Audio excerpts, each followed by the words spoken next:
पैगाम सिंध न्यूज़ में भलीकार जन्म ॾींहं जूं मुबारकूं। पखो प्रेस क्लब जे सीनियर सहाफ़ी अली गुल इनकलाबी खे ज़िंदगी जूं 36 बारियूं माणण ते केक कटण वारी सालगिरह तकरीब मुनक़द कई वई।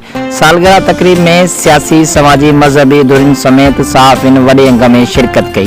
तकरीब में सहाफ़ी प्यार अली चांडियो, नसीर अहमद चांडियो, अब्दुल वहीद मेयो, मोहम्मद अली तीवणो, तनवीर हुसैन खुश्क, मंठार अली, अमजद पावर, जुल्फकार बलोच, अब्दुल रज़ाक, शहजादो मुगेरी, वापारी मोहम्मद अली मुगेरी, समाजी अगवान राणो भाई ऐं ॿियनि सहाफ़िन शिरकत कई।